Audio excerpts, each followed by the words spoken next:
Okay, today we are going to begin to look at how to use Rhino to make 2D images so that we might laser cut them.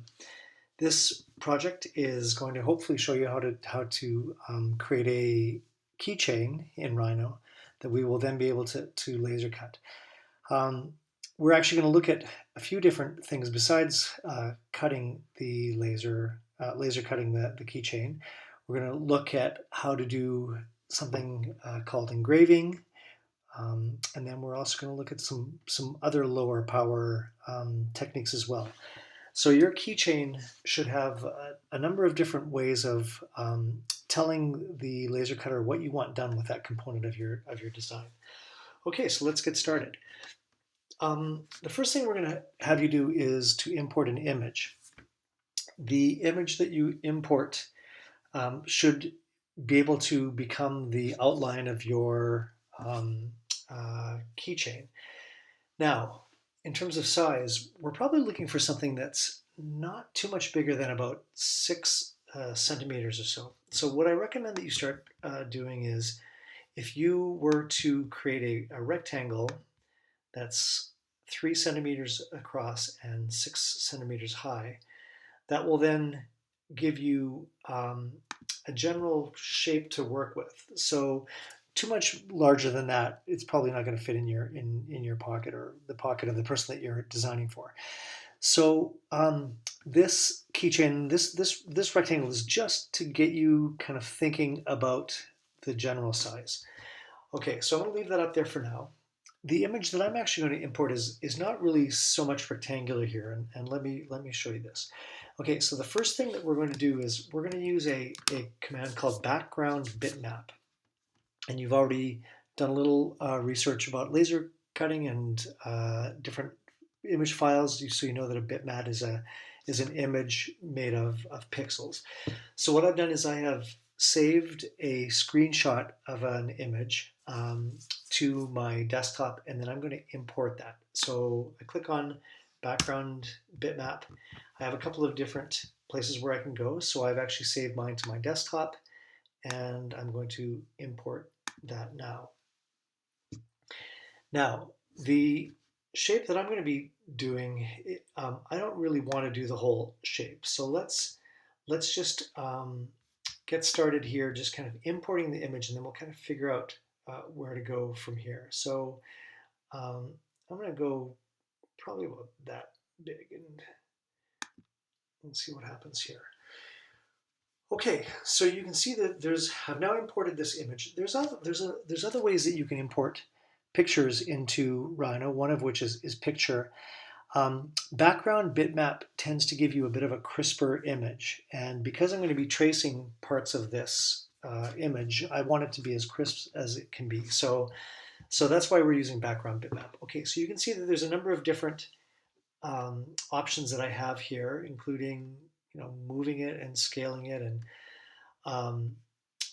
there's another one also. If I unclick this grayscale, that's the original image that I have with its colors. So you can click grayscale here, and that will give you a sense of what your image looks like without any colors. Because when we laser cut it, you're not going to see any colors. So okay, but I'm actually right now I'm going to leave that off. Now, again, I could move it or I could scale it, etc., etc. I'm gonna just leave it like that for now, and then I click done, and now we're good. Now this image, it's not possible for me to actually alter the background bitmap here. I have to actually type in background bitmap again if I want to do any editing to it. So one thing I should mention is because we're dealing with a 2D image that we're going to be laser cutting, I'm in the top view, what it would be looking down. You could also go to perspective here, but when you go to perspective, you lose that background bitmap. So that will actually be helpful once we want to kind of remove it just to see how our design's coming along. But right now we're going to switch back to top. Okay, so here's a couple of things that I want to introduce to you in this video right now. One of the most important ones is the concept of using layers in Rhino. So if I click this, you may not see that right bar toolbar that has the layers. If you do, you just click this right sidebar and it'll show up there. If it's one of these other tabs that have been clicked, you just have to click these two layers on top of each other and you'll see them. And the reason we're going to use layers here is because we use layers to tell the laser cutter what to do with different parts of your design. So just let me say that again. We use layers, and by layers I mean different colors, to tell the laser cutter what to do with different parts of the design. We're going to use 3 different layers. We're going to use a blue layer, we're going to use a red layer, and then we're going to use a purple or magenta layer. At Nito, our convention is that anything that is going to be lasered with high energy, we do that blue. So anything that you want to cut, we're actually going to color that blue. Anything that we want with medium power, so not strong enough to actually cut through the material. So we could use this for etching or engraving, or for scoring just a single line. We're going to call those things red. And then anything that you want with a low power, so that's going to be just things that will be either very shallow cut or not completely burned, very low power movements. We're going to color those magenta. Okay, so we're going to start taking a look at this image. And I want to just do, this is the logo of a band called Pearl Jam, and I'm going to use this as my keychain. Maybe not the smartest idea because it looks like it's going to be a fairly jagged and pointy keychain, but we're going to go for it anyway. The star that this comprises the outline of this design, that's what I want to cut. So in fact, I want to eventually have this star with the circle as well cut out of the. We're actually going to use fiber board. Medium density fiber board, or MDF, for our keychains. So because I want the outline of this star to be cut, I'm going to use blue. So if I was in the default mode, I would click over here to layer 3, and I'm now going to design the outline of this. You can actually you can rename these. So if you just click on that, and I'm going to call this the outline. Now I know that the blue is going to be the outline of my star. Okay, take a look over here at the different commands. We are going to use the different line and curve segments. So we're going to use the control point curve command, and we're going to use the polyline line segments. And essentially what you do is you just turn this on, and we're going to start with drawing the lines. Now you can see that it's going to be a little bit tough to see just because it's black and white here, but since we've colored it blue, it should be okay. Okay, so I'm going to begin by clicking there and then clicking there. Now I'm going to hit return, and by hitting return, that stops the creation of the line. Now I don't know if you remember, but earlier I mentioned if you go into perspective, you'll be able to see what you're drawing without the bitmap background there. So we're going to go back here. Now, because we're just doing the outline here, and this part is curved, I'm not going to use the line, the polyline command here. I'm going to use the control point curve. Now, at this point, I want you to notice here in the bottom left are what are called the O snaps. And when you turn these on, you will find that you're able to kind of snap new curves or new lines to existing lines. And the important one here is this end command here. So when that's clicked on, when I go to try to add a new line, I can actually find the end and connect those up. So I'm going to turn on the curve, and in fact, I want to kind of focus in on this. And if you see that little rectangle there that says end, that means that I'm actually starting at the end of the previous line segment. And you have to do that, otherwise it will not be possible to join those segments, those line segments or those curves, in order to make a closed curve. Okay, so I move around until I find that it says end, and it should snap to it. And now I just am following this curve here, and because I'm using the curve function, it should just be fine. Okay, and then I'm going to stop there. If I start moving, you can see that it continues to kind of move around. I don't want to do that. I want to actually stop right there, and I do that by hitting return. Okay, now I want to actually go ahead and do another polyline. So I click that on, and because I have the end OSNAP on there, it is going to connect to it. And I go again here, and I stop there. I hit return. I go to the control point curve. I find the end. I kind of zoom in a little bit. I follow the curve, and in order to get out of that curve drawing function, I hit enter, etc., etc. Now, if we go to the perspective view, you can see that now I'm drawing that star over top of a circle design that I want.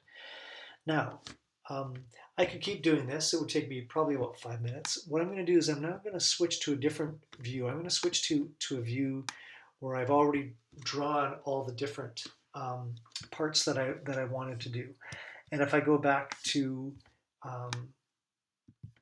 the top view, there's our background view. I've actually turned it into the grayscale just so that I have a bit of a different view on it.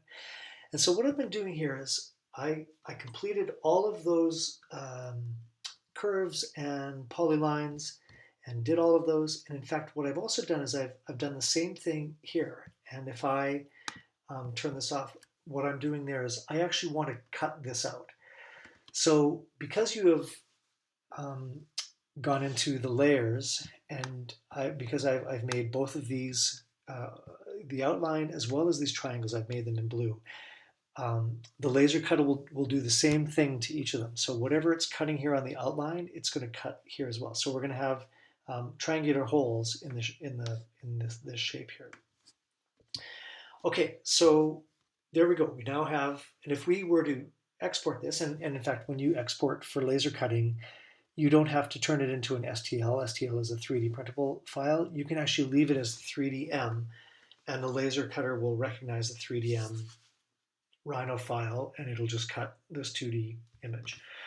Okay, now what I'd like to do is go back to the top view that has the background bitmap in there. And now what I want to do is start creating the P and the J here.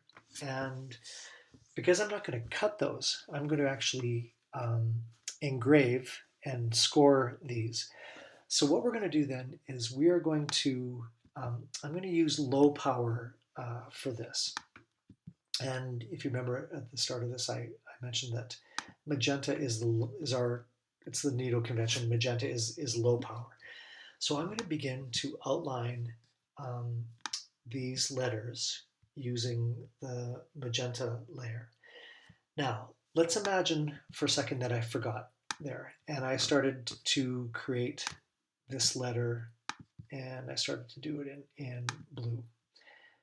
And I started to create this, and then all of a sudden I realized, oh, I don't want that to be blue because blue will cut it, and I actually don't want that letter to be cut. It's actually possible to move objects to different layers, and how you do that is you click on the object that you want to move to a layer, and you have to turn on that layer. So you saw I actually did that by clicking this circle. If I click anywhere else here, it's not going to move it. I have to actually click it and select that layer. And then I right click, or I'm actually on a laptop, so I'm going control click. And I get a different series of menus here. And if I say just move objects to this layer, what's going to happen now is it will now have moved that line from the blue layer to the magenta layer. And the reason I'm doing that again is I don't want that P to be cut. I want it to be actually just engraved or scored in there. You can see if I take away the image there that we've got that. Now it's a purple-ish color, and that we're going to tell the laser cutter to just score that or engrave it eventually. Okay, so let's go back here. Now I can continue to do this. One thing I didn't mention when we were doing the outline here is you have to make sure that you have joined individual line segments. And so let's do that here. I'm going to continue to go in the magenta layer, and I'm going to continue um, with the magenta polyline, and you can see that it's had the O snap on there for end, and so it snaps to it. I could have used a curve here to make that curve, but I'm just going to do this kind of quickly just to make sure that we are kind of getting through this. Now, currently, these two line segments are not joined, and the way I join them is I just press Shift and select both of them, and then just type in join, and once you've done that, it will join them. So now when I click anywhere on there, it turns it on. Now, you can see here, this part is a straight line. So let me use the polyline for this part here. But I'm not sure if you can see that, but it actually starts to curve there. So I'm gonna do that. I'm gonna hit enter. I'm gonna go back to the curve. I'm gonna have it connect to end, and then I'm gonna just put a couple of points in here just to follow the curve there, and I get the end point. Hit enter, and you can see that that's not joined. So I'm going to go ahead and do that. Shift, connect that, and go. Oh, I actually want to connect this one as well. So, and I go join, and it joins it. And eventually, you're gonna have the point where you have that whole P created of a combination of line segments and curves, and eventually you want to make sure that all the line segments join together so that it actually makes what's called a closed curve. And then I'm going to do the same thing here with the J. Now, what I'm going to do is I'm going to shift to a different version. This is the same design. And now if I go to perspective, I've actually now got the blue cuttable parts of the keychain. And then I've got the magenta parts that will be a lower power. So that's going to be scored or etched. Now, I want to show you another command here. And if we go back to the top view and take a look at the actual background to this, you can see that this P is darker. And in fact, I want that for my keychain. And so what I want to do is fill this in. And there's a couple of different ways of doing that. But what we're going to do is using something called a hatch. And a hatch is really a pattern that you can use to fill in a shape. And so I'll show you how to do this. If I go to hatch, just type in hatch and click there. It asks me to select the curve. So this is the curve that I want to fill in. And once it goes done, I get a bunch of different patterns here for the hatch. And again, the hatch is just the filled in part. Now, you can see by choosing different patterns here, I get like a different effect. And I can actually choose a bunch of different ones. I could even change the scale and make it either a more dense or a less dense pattern. But what I'm going to do here is I'm actually going to choose solid. Now, the only thing is I want this to be engraved. So I want it to be actually, burned almost between a third to a half of the way through the particle board. So what I should do then is I should turn on this layer here, because red is the medium power. Remember, blue is high for cutting, red is medium for etching and engraving, and then magenta is low power. So I want this to be engraved. So I'm going to turn on the red layer here, and I'm going to do that again. I'm going to go hatch and select the curve. I want the P done here, and I'm going to select the solid here. I could select any of these. You can see that they're all actually turning red, but I actually want it to be solid black. So I'm going to do that, and what we're going to end up having is we're going to end up having a border around that with the medium power, with the low power magenta, and then this will actually be engraved or etched with a darker, deeper etch. Now again, Let's imagine that I decide, oh, you know what? I don't just want this to be scored. I actually want this to be cut. So I could then go ahead and I could um, turn on the blue layer, and I could go right click or control and select and move objects to this layer. I could then turn that blue, and now we would cut this out. But in fact, I don't want that. I want it to be magenta. So I just went Command Z and undid that. But we can see here that um, when I select this, when I deselect it, it actually turns red. And now we have our file here that is made up of three possible different approaches.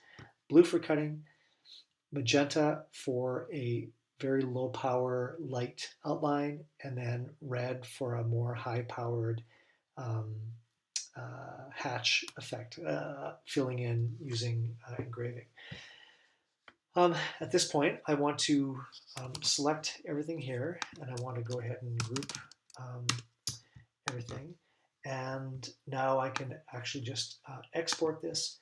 And again, I'm going to export this not as an STL file, but as a Rhino 3DM model. And when I go export, um, it will save it. I had it saved to the download. So, and then once it's saved, we can then import it to the computer that will laser cut it, and we're ready to go. One thing that I didn't mention was I have a cut. If you recall, this is going to be a triangular hole here. So what I could do is put a ring for a keychain through that.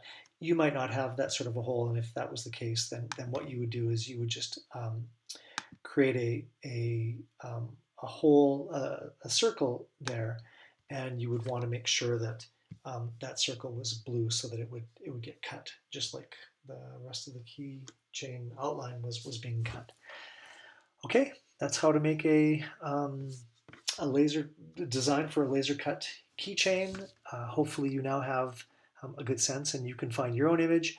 Again, don't forget that the image that you choose has to have sort of a single body that will comprise the outline of the keychain that will be cut, and then you're free to do whatever you want with the inside of it there. All right, good luck with that.